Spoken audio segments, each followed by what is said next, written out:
So here, I'm sorry I can't really do a live stream. Anyways, I'm gonna like turn this down. Actually, I better turn this whole shit down. Hold on a sec. Let me fix some shit, because it is not optimized for this. Well, I guess it is. Hold on. And we're gonna be playing some Master Duel. Sorry I can't stream this. It's just that I'm having technical issues with Mobies in. So I have to like do some regular videos for a while. Like, it's fun. It's back to the ghetto setup, you know. Let me flip this. There we go. And let me collect my rewards. Put this. In my business. There we go. Anyways, yeah, this is gonna be fun. And yeah. So you're gonna see my thumb a lot because I gotta do a lot of clicking. Anyways, we're gonna watch one of my videos. I created a ghost trick deck. If you didn't see the small clip of my stream that failed. Anyways, yeah. It's fun. So, yeah, my grandpa's gonna die in 2 weeks. That kind of sucks. Like, can't really do anything about it, you know? Internal bleeding. Anyways, I play Ghost Trick Museum. This card allows me to attack any opponent whose monsters are face down directly. At the end of the damage step, change any monster that inflicted battle damage to a player during this battle step to face down position.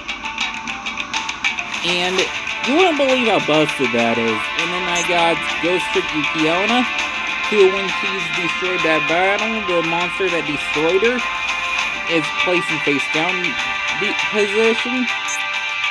Ghost Trick Scare puts one of your monsters face up and puts your opponent's cards face down for how many Ghost Trick cards you have on the field. Ghost Trick Renovation adds a new field spell. Didn't do that a bit. And my opponent had nothing.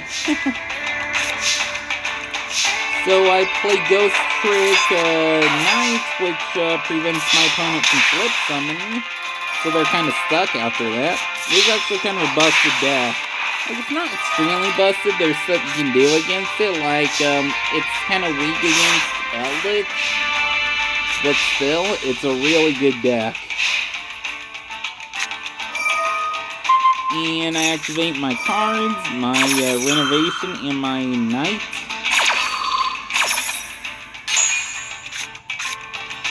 And I activate Ghost Trick Parade in case they actually do attack me directly. I'll be able to draw a random spell. And there is one spell I have my eye on in particular.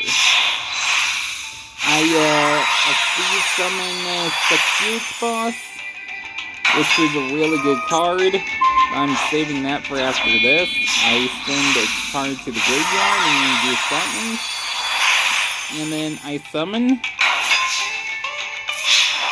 Ghost Trick Angel Mixer, who, if I add 10 Xyz materials, I can win the duel instantly. It's an instant win condition that takes 10 turns. It's impractical, but it's good if you got Ghost Trick cards. My opponent does nothing this entire duel. Like, either he can't play a card or he's just not bothering. Actually, if he can't play a card, right. If it's in face down defense position, he's fucked. So he can't really play any cards. No monsters, otherwise he's gonna lose his life points. I activate the effect, now I have a 4 out of 10. And this is how it goes the whole duel. After this, I'm going to play a couple games in live, and then we're going to, well, not live, but on camera. And then we're going to, like, do some, we're going to do some VTuber VODs. Oh, that was my aunt messaging me. Anyways, yeah, so my opponent was not thinking this time. Like, I could have done anything and my opponent wouldn't do anything. Like, this guy's deck sucks. Activate the effect again. And there's 2 more left. And slow it down here.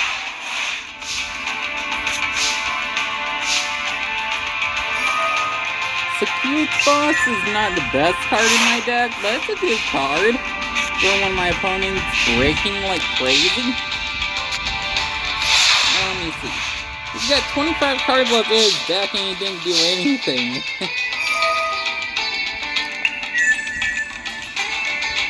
And activate Ghostricks, Angel Mischief, in order to win the duel.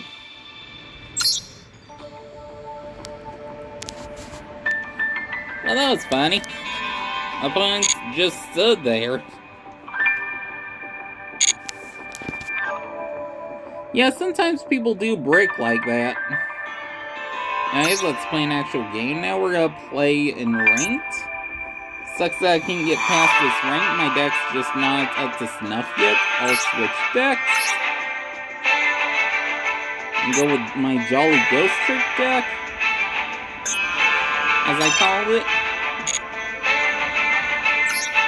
Well, let me get a drink.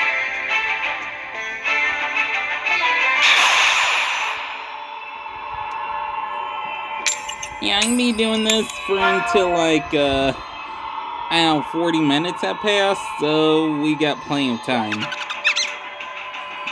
Ha, dumbass, you made me go first.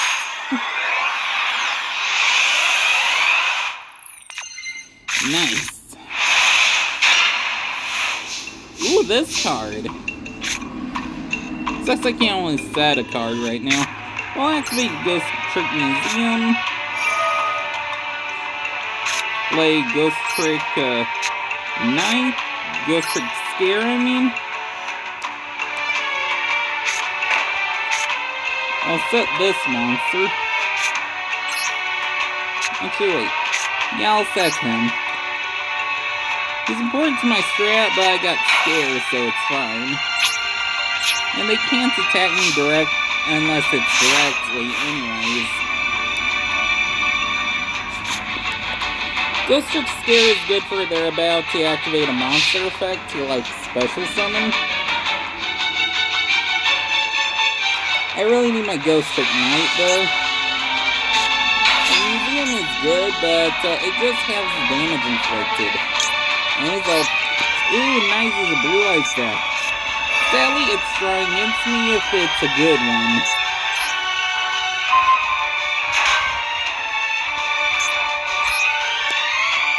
But you didn't see that coming? Can he special summon now, I wonder? Or can he draw cards? Maybe he's... Nope. He's broken. Oh, nice. Change to attack position. Summon Witch.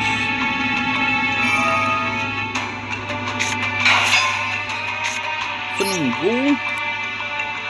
And then attack him directly after, like, doing this. Hold on, can I special summon someone with 2400? No, only 1800. That's not worth it.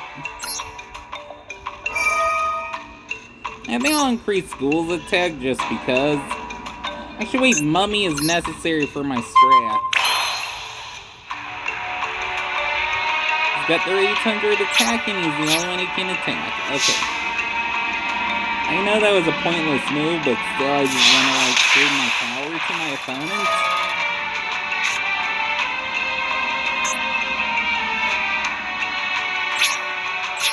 And let's see some of my monsters.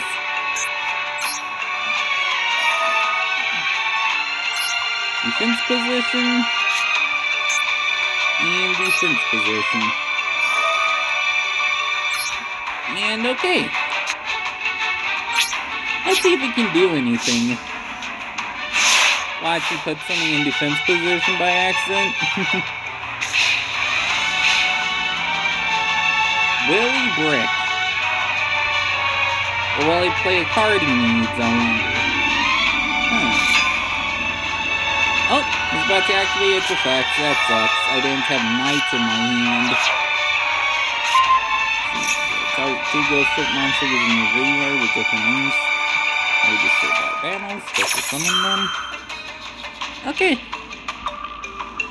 So I need to play Ghost Trick Angel Mischief when I get the chance. Okay.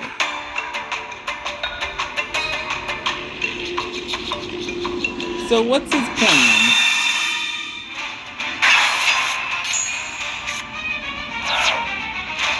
At least its damage is halved, so I only take 1500 damage. Oh shit. I'll take 1250 damage. Nope! Full damage. Actually, wait, he's about to attack my monsters now. It's kind of a bad idea given I got a Morphing Jar number 2 in my deck. I still think I still have one. I need Dry Yukiona. Or Ghost Trick. A good Ghost Trick card, I mean. Nope, I'm kinda fucked. I'm kinda fucked. Should've put Raigeki in this deck. I'm gonna be able to have 2 eventually, too.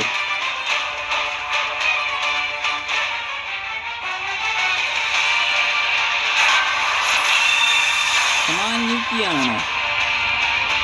And the best part about Yukiona is she prevents your opponent from flip summoning that specific monster.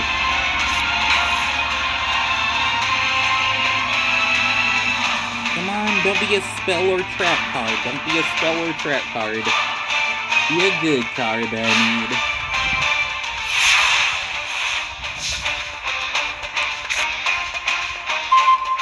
Nope. I can't do anything with this. I'm breaking like crazy. I'm not breaking, but I don't got shit I can do right now.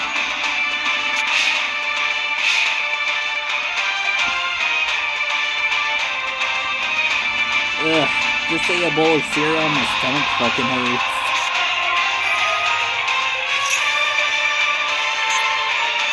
Let's see, we're going drain, I won't drain into the scenery. Special the reveal monster into the deck.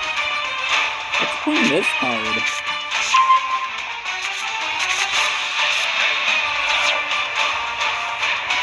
And the reveal monster is useless now, unless he needs it in the deck. Okay.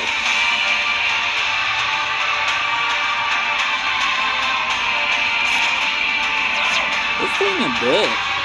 After this stream, let's watch some YouTube. It's already been almost a third of the video. It's almost been half the video now, actually. Yeah, I'm kinda fucked. I have to get experience points for the free shit. I already got the free, pet, but still.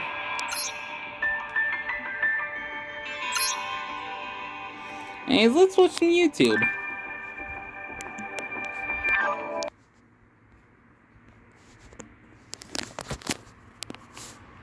I think tomorrow I'll read some Unordinary on camera. It's a really good, webtoon. Anyways, let's, go to YouTube. And good, I wasn't looking at any sus shit.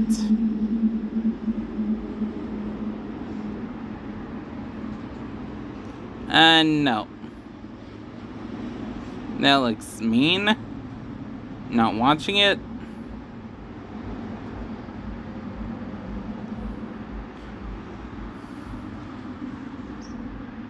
Yeah, I like this one. Let's watch this clip.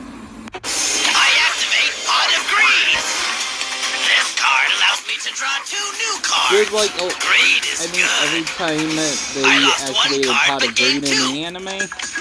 I play the magic card I don't get Greed. banned for this, it but this allows is me just to small draw clips, 2 cards so from it's my fine. deck. Now I'll draw. The magic card card, Pot of Greed. Thanks to this card, I can now draw 2 new cards from my deck, Kaiba. Now let's see. I'll play this. My Pot of Greed. A magic card that allows me to draw 2 more cards from my deck. Now then, have you realized that this duel is far more than you can handle? Observe. Every time. I play my Pot of Greed card. Huh, I bet you wish you'd drawn this card, don't you, Joseph? Now, I'm able to draw 2 new cards, which is something that you need to do quite desperately. Oh yeah, this guy. Well, looky here. I think my luck is beginning to change love now. Lexi's voice in this. Pot of Greed lets me draw 2 cards. First, I'll activate my Pot of Greed card. This allows me to draw 2 more cards. Now I'll play the magic card, Pot of Greed, allowing me to draw 2 more cards. My move! Excellent. I play this Pot of Greed. It allows me to draw 2 new cards to refresh my hand. As if that'll save you. I activate the magic card Pot of Greed. It allows me to draw 2 more cards. Next, I'll... Not quite, Kaiba! Observe my face-down card! Pot of Greed! Thanks to the effect of this magic card, I can now draw 2 more cards from my deck. And you know what that means. This could be exactly what I needed. Now I activate Pot of Greed, which lets me draw 2 cards. I just hope these 2 cards can help me out. I'll play a magic card. My Pot of Greed. It lets me draw 2 cards. Pot of Greed lets me draw 2 cards from my deck. This duel's not over yet, Raphael. We have a card in our deck that can help us turn things around. But we need to draw it right now. Next, I activate the magic card, Pot of Greed. Now I can draw 2 more cards. You're going down. Now, I activate my Pot of Greed magic card, so I can draw 2 cards. Oh my god, that's fucking I'll hilarious. activate my Pot of Greed. This lets me draw 2 cards. First, I'll play my Pot of Greed magic card, letting me draw twice. And so, I'll begin by activating my Pot of Greed. This lets me draw 2 more cards. This was my childhood. First, I'll play a magic card known as Pot of Greed, so I draw 2 cards. perhaps this will cool you off. I play Pot of Greed. Susan pissed off You at know me. what that means, don't you? Nope, not wanting that. That's riddled with copyright. At least 4 kids lets me pass because they're kind of dead. At least their company kind of is mostly. Like, sure, they still exist, but they're not really a good company anymore. Like, no one watches 4 Kids Entertainment. Let's see, Yu-Gi-Oh! Theory, where are the previous protagonists in Arc V? No. Wait, actually that is a good theory to listen to. Let's listen to this guy. Spell Commander 91 actually has some good theories, I think. Before the Empire ruled the galaxy, a rebel was born. From the creators of Rogue One. This is like an Hey, Internet, timeline what where is they up? don't exist. Today, I want to talk about these guys, and this show, and why these guys don't show up in this show. Cliff's Notes version. Yu-Gi-Oh! Arc 5 central plot revolves around an interdimensional war between the fusion dimension and all the other dimensions. As the good guys jump aimlessly from dimension to dimension, they run across people and places from previous series in the franchise. They do. Crow Hogan, Jack Atlas, Kite Tenjo, Alexis Rhodes, and Aster Phoenix all make appearances throughout the series. No, Duel what? Academy, New Domino City, and Heartland all feature prominently. And, throughout the show, there are little nods here and there to bits and pieces of the previous anime series. And of course, this raises a rather obvious question. Where in the hell are the protagonists of the previous Yu-Gi-Oh! Series? Well, the most obvious reason for Yugi, Jaden, Yusei, and Yuma not to appear in the series is that they would have undercut all credibility for Yuya Sakaki as the protagonist of his own series. Yeah. Scenes like this just wouldn't have been all that tense if we knew that Yugi was playing with his puzzle in the next room. The alternative, of course, would have been to nerf Yugi, Jaden, Yusei, and Yuma to the point of incompetence, so that Yuya could steal the show and one-up all of them. Show of hands for anyone who likes that idea? All around, keeping them out of Arc 5 was probably the best decision for everybody. But real-world logistics do not a good story make, and today I want to talk about the in-continuity reasons why these four do not make an appearance in Yu-Gi-Oh! Arc 5. And to make a hypothesis on this subject, we need to know a little bit more about the world of Arc 5. In episode 126, we learn that the world began as one unified dimension. It wasn't split into the standard, fusion, synchro, and exceed dimensions until a dueling lunatic named Zark decided that murdering people with a card game seemed like fun. Zark was somehow able to fuse with his 4 ace monsters and became a Tiamat-like dragon god who decided that it would be cool to blow up the entire planet. After he pushed humanity to the brink of extinction, Rei Akiba used Deus Ex Machina nature cards to defeat him in a card game. The magical backlash of this split reality into 4 parallel dimensions, and both Zark and Rei's spirits were quad-sected and scattered across these new realities. Zark's spirit was housed in Yuya, Yuto, Yugo, and Yuri, while Rei was sealed within Zuzu, Lulu, Rin, and Selena. While it's never 100% clear why the dimensions divided the way they did when Rei defeated Zark, we do know a few things and can make a few safe assumptions. We know that the dimensions were divided by primary summoning method, with all knowledge of the other methods being erased.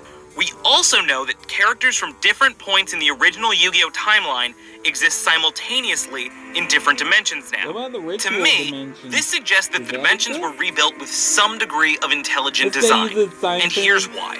If reality had simply fractured as a result of the wild energies used in Zark and Rei's duel, it would have scattered randomly in every direction. The 4 new worlds would have all contained random bits and pieces and components of the original dimension. It's extremely unlikely that fusion, synchro, and exceed energy would have been isolated to any one version of Earth, and it's equally unlikely that equal-sized pieces of Zark and Rei's spirits would have ended up in each one. Instead, we'd see 4 dimensions where all those powers are present to varying degrees. Different portions of Zark and Rei would have been scattered across each dimension without vessels, likely requiring them to find hosts like Atem and Astral had to in previous series. And since most of the original dimension's population had been wiped out, the new dimensions would have been scarcely populated, with the few survivors that were left scattered amongst all of them. But that isn't what happened. Not even close. Why might that be? My theory is this. In the moments before and immediately following her death during her duel with Zark, Rei was at the absolute height of her power. With the energy of nature itself coursing through her, she briefly became an entity powerful enough to reshape space and time. However, it's important to note that she was not omnipotent, and she clearly didn't wield power over life and death. If she had that power, she would have been able to simply kill Zark and resurrect herself, or even prevent herself from dying in the first place. So with all of this great, but still limited power, she hatched her plan to keep Zark from ever resurrecting. Rei intentionally split reality into 4 pieces and sent a quarter of Zark's soul to each.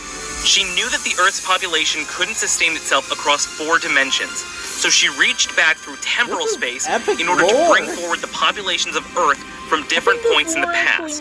The fusion dimension is populated with people from the 2010s who lived during the events of Yu-Gi-Oh! GX. The synchro dimensions people are from the 2030s or 40s, roughly around the time of Yu-Gi-Oh! 5Ds. And the exceed dimensions people came from the late 21st or early 22nd century, around the time of Yu-Gi-Oh! Zexal.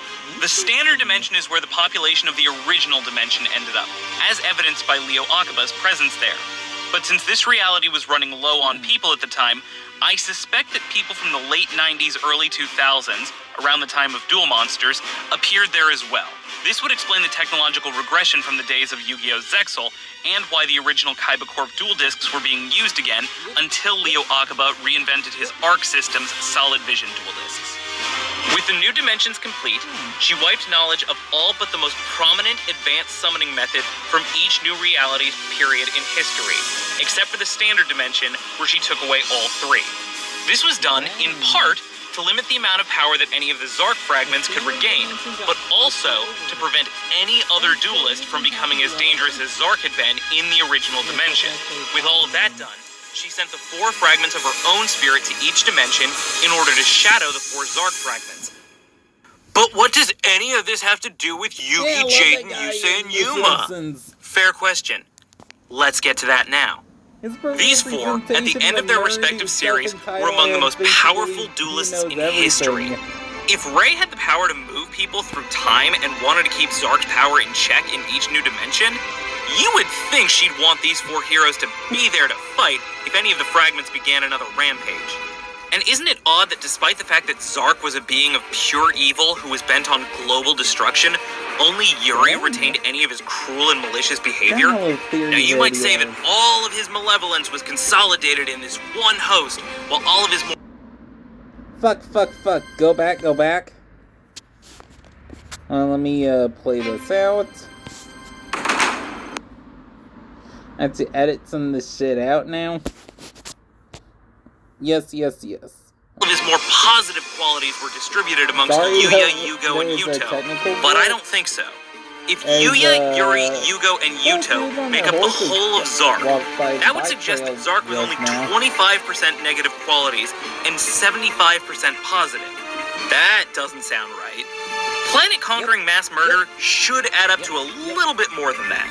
So where did the positive qualities demonstrated by Yuya, Yuto, and Yugo come from? From these guys. That's right.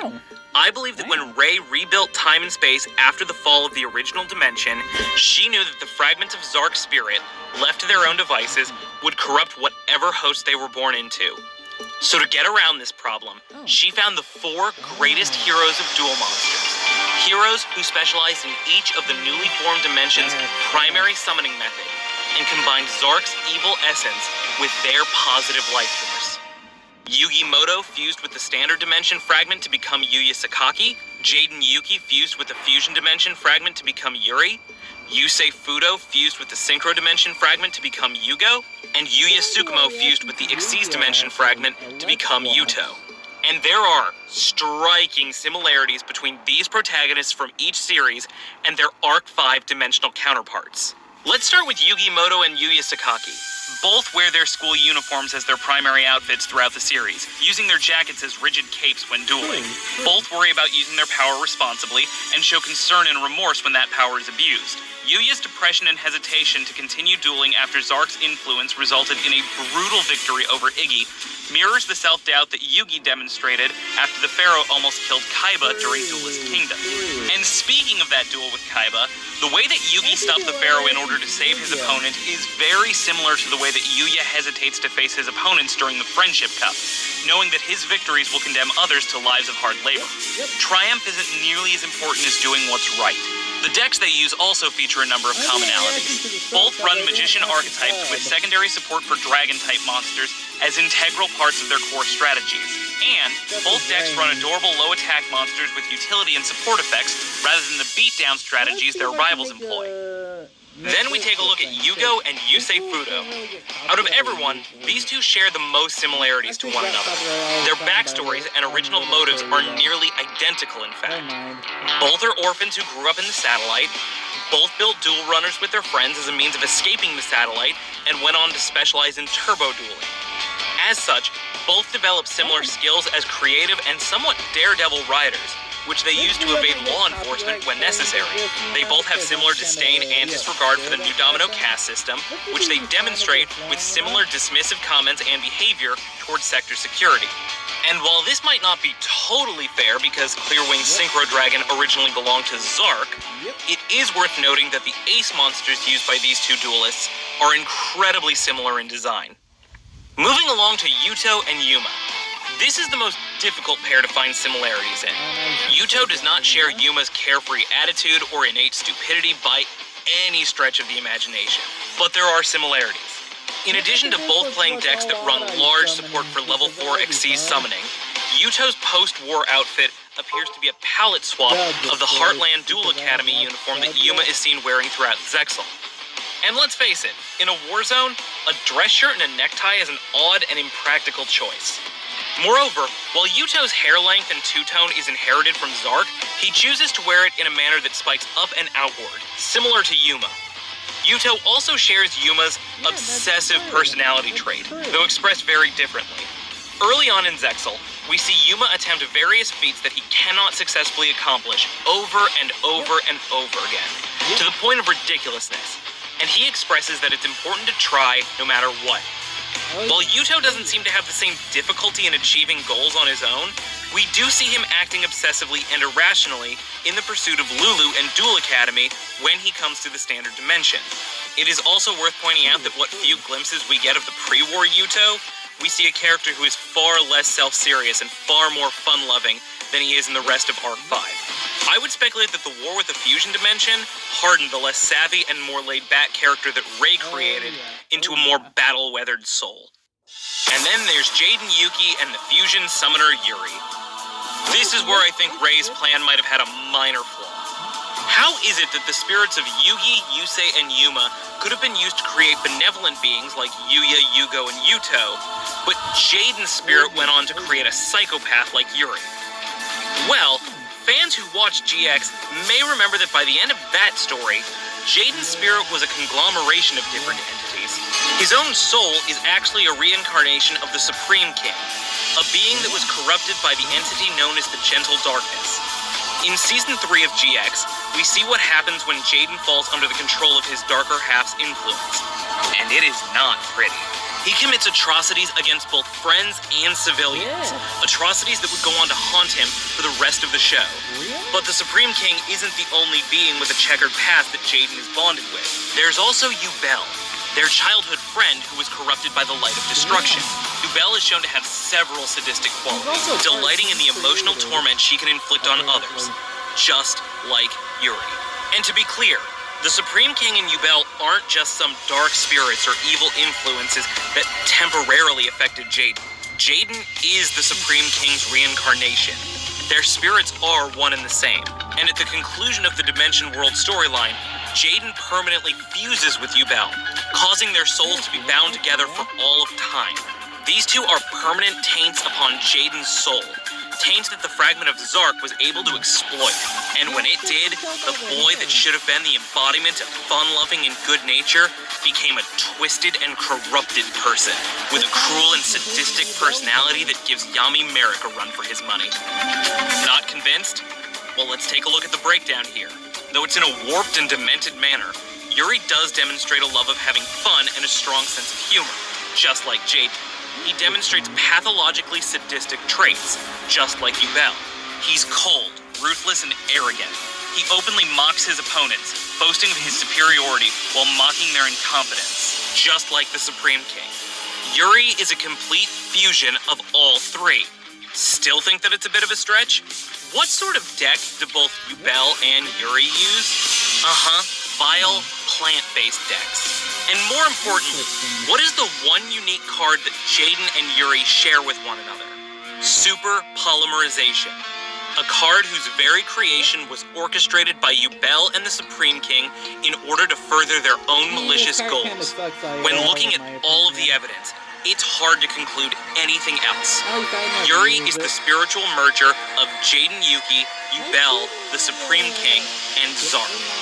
Rei made a grave error in judgment when she sealed away a piece of her enemy in this seemingly fun-loving boy from Duel Academy. And this theory has one more potentially massive ramification for the franchise. At the end of Arc 5, after the Lancers and Rei have defeated Zark for the second time, Yuya Sakaki is reborn in the Pendulum Dimension, with Yuri, Yugo, and Yuto all still inside of him. In his last duels, we see him reflecting on their spirits within him and battling with each of their ace monsters. But if my theory is correct, that would mean that Yugi Moto, Jaden Yuki, Yusei Fudo, and Yuma Tsukumo all reside within him as well.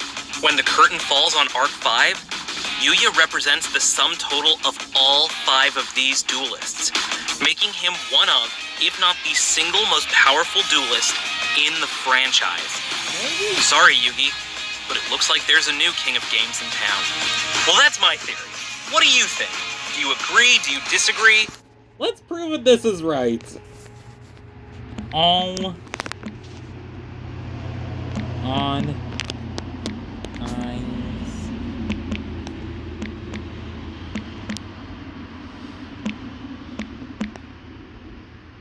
Summons.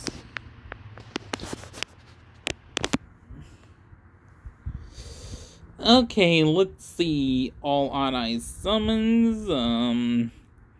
Yuya summoned 3 on it. Dragon Wing Dragon 8. Let's see. So, 4 minutes. Is that enough time? I'm sorry I had to go back to that image.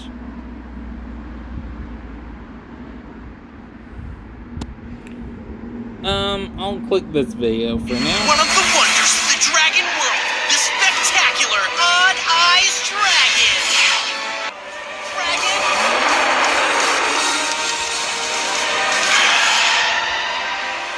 Odd Eyes Pendulum Dragon. This is it. The moment all you Dualtainment fans have been waiting for is here. Stand up. Let's see. Where the fuck is it?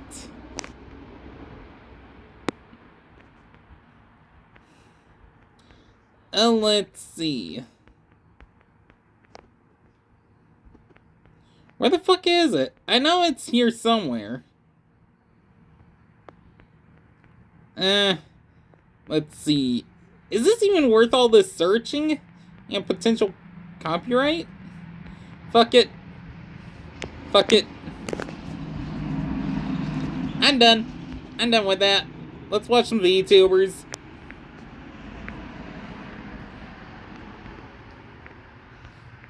Let's see something good. Oh, Connor got stopped at American TSA for wholesome reasons. Not right now. Let's see, Sumeru tears up while hearing Okayu's emotional story. No, not right now. 8-6 differences in... Okay, I love that, Anime and manga. Some only watch the anime because there can be much more feelings conveyed by voice, OSTs, given time and thus better timing and thus better effect, and you can simply also much better chill along, which is also true. Others prefer only the manga. There are no mistakes that get on your nerves, the manga can be more brutal, you have your own pace, and you can read it absolutely anywhere.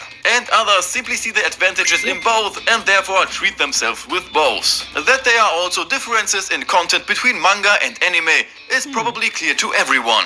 The manga likes it a little bit more brutal and sometimes shows scenes completely different. But that they have to completely exaggerate in Yu-Gi-Oh! You will see right here and now. Oh, and I'm not talking about Yu-Gi-Oh! Season 0, but the regular Yu-Gi-Oh! Series with the normal card game. Anime. Interesting. Especially because it was already censored on American television. When Bandit Keith lost to Joey in Duelist Kingdom, he was taken away.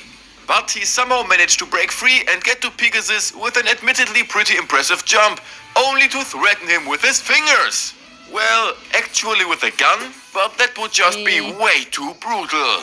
If that's already too brutal, then we'll just have a look at the manga now. Manga. Actually, the same scenario. The moves in the duels are actually pretty much the same in the manga and in the anime. The big difference here, however, is that Bandit Keith didn't jump to Pegasus, but he came after him when he was walking down a hallway. Bandit Keith threatens Pegasus with a knife here and wanted the prize money. First of all, very stupid that he shows up there with a knife, while he should realize that Pegasus guards should have guns. And secondly, Pegasus comes up with something much thicker than them just shooting him. Pegasus turned Bandit Keith's right hand into a pistol, then made it go to his head and then pulled the trigger. Time for a duel? No, not with Pegasus! Time for a fucking execution! What the fuck? Anime! As you know, Yugi and Pegasus had a duel on VHS and the TV. The technology, like I always say, I just can't keep up with it. Well, after time ran out, Pegasus took the soul of Grandpa Muto to force Yugi to participate in the Duelist Kingdom tournament. Pegasus trapped the soul of Grandpa Muto in a card, just like he did with Mokuba and Seto Kaiba afterwards. Manga. Again, pretty much the same scenario as in the manga. duel between Yugi and Pegasus over the TV, only here not everyone else around has stopped in time, but can follow the duel. At the end, time runs out again just before Pegasus would have lost, and Pegasus indulges in Grandpa Muto's soul as leverage. The difference is that the soul is not locked into a card and apparently just doesn't notice anything during the time. Here, the soul is locked into the VHS cassette. Yugi then puts it into a portable VHS player or something, I don't know, and then drags his grandfather along with him the whole time. They can talk and do all kinds of things. He's just on TV. So Grandpa Muto was kind of Mega Man. Anime. The next scenario is again familiar to everyone. Mokuba gives Yugi the star chips after the duel. Everything is actually very regular, but in the process they get grabbed, and because they thought they were just doing it outside of the duel, which would be illegal, but it's not because Yugi earned them in the duel, Yugi has to play against a fake Kaiba. This fake Kaiba looks confusingly similar to Kaiba and even has Kaiba's deck. Only in the middle of the duel, his blue eyes didn't feel like it anymore and just melts. This caused Kaiba's body to burst open and, surprise surprise, it's not Kaiba at all, but a fat bastard. Yugi wins here exactly the same way as it will happen in the manga, except that there is a mind crush at the end and then the fat bastard is suddenly gone.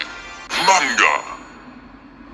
In the manga it's just so fucking weird and also a bit cringe admittedly. You may be thinking to yourself, oh, come on, it can't be that bad. It's a fucking doll with a puppeteer. Again, the exact same scenario. Mokuba loses to Yugi, they get caught, so Yugi has to duel someone unknown. This one bodyguard guy points at the duelist and Yugi then sees at first glance, seriously, that this is Kaiba. So he first sees the little doll, thinks that's Kaiba, and doesn't see that Kaiba has gotten a little small and there's a puppeteer behind him. The puppet is supposed to disturb Yugi, to upset him, and thus he is supposed to become distracted. I think I would just piss myself laughing. Also in this duel, a Blue Eyes didn't execute an attack.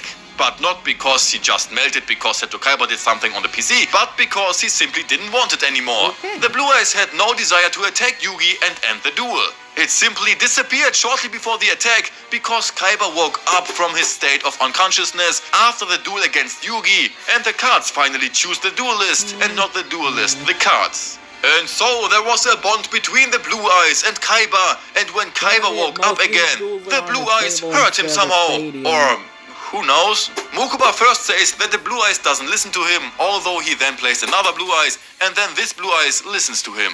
Again, very strange. The duel is still pretty much the same, except that Yugi doesn't just give a mind crush at the end, but Yugi makes him think he's a little doll. Anime. As you know, Pegasus wanted to capture Kaiba in Duelist Kingdom. For that, few guards from Pegasus come armed with loaded fingers. Yeah, into Kaiba's room and want to kidnap him or something. He then kicks a chair at them, just jumps out of the window, forgetting his most prized possession, his deck. He goes to a bunker and from there he just watches everybody, and then he's just Hacker Man and stuff. Manga. After Kaiba wakes up from a coma, he flies to Duelist Kingdom. Pegasus has the bodyguard and pilot set up to kill Kaiba in flight so that Pegasus and the Big Five can take over Kaiba Corporation. But during the flight, Kaiba finds out, which the bodyguard doesn't like. So he takes out his gun and tries to kill Kaiba directly. Kaiba, the mastermind, however, sticks a card into the gun, which is why the shot is not triggered, and pulls the gun from him and, of course, breaks his finger in the process. Now with gun he throws the two out of the helicopter, which now probably die in the sea. Then he arrives on the island, storms the building of Pegasus, and makes full terror and so on. Anime. Magic is cool! Arcana is a very good wizard in Yu-Gi-Oh! He was one of the best. But one day a magic trick went wrong and his face was ruined, so his girlfriend Catherine left him. After the duel against Yugi turned out to be a failure, Marek speaks out of him and then he faints and Yugi catches the poor lunatic. Manga. Well, friends, you can already guess, in the manga, things get a little darker. After Arcana or Pandora lost the duel, Marek looks deep into his mind. Very deep. He sees that he already wanted to take his own life twice. The first time Damn. after his mother died, and the second time when his beloved girlfriend unfortunately died during a magic trick. Damn. Now Marek wants to bring up That's these sad. memories in him again, and that's stronger than ever, so that when he wakes up again, he gets such strong suicidal thoughts that he will kill himself. And Yugi just lets him slap on the floor here. And if you think that Arcana is an absolute insane wizard, then you should first see Bibi Blocksberg in the That's Second how he World killed War. himself? Ene mene 1, 2, 3, mit Hiroshima ist's vorbei. Ene mene grüner Spaten, jetzt the- verglühen die Asiaten. That's so Hex, cute. hex. What's going on?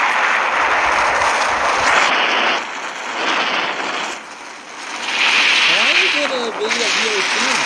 A little too much Just black kidding. humor. Sorry. Sorry. Okay, anime. It's just a joke. After Pegasus has lost the duel against Yugi, he goes to his room, keeps his promise to release the souls again, and then Bakura arrives. Then the two engage in a Millennium Ray fight? What the fuck? And then Bakura takes a Millennium Eye. Pegasus is carried away and can then continue to be a billionaire, and all is well. Manga. Here it's only minimally more brutal. I think you notice as good as no difference. After the duel against Yugi, Pegasus immediately keeps his promise and everyone leaves.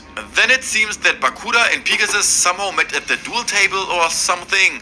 Anyway, Bakura tears out Pegasus' eye. Pegasus is sitting on the chair dying with blood in his face, and the fucking psycho Bakura is licking his eye as he was about to get the fuck out of there and pretends that this is the most normal thing in the world. So now he can't spend his billions here in the manga because he died here.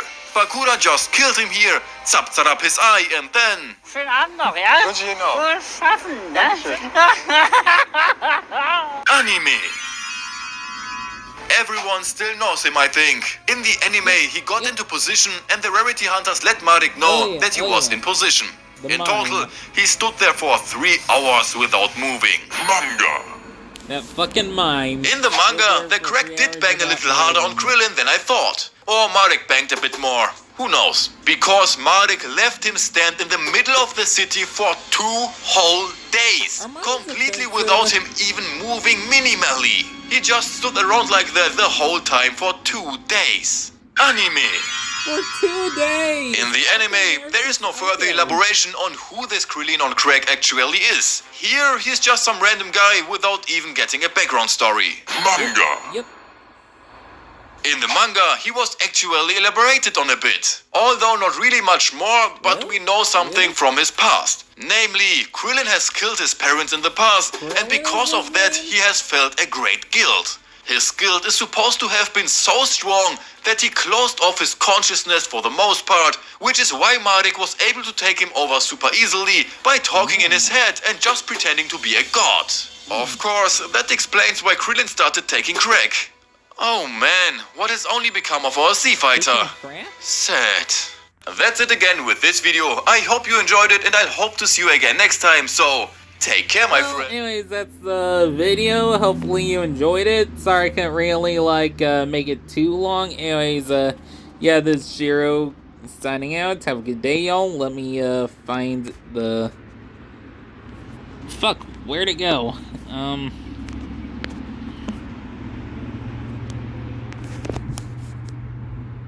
Let's see, where is it?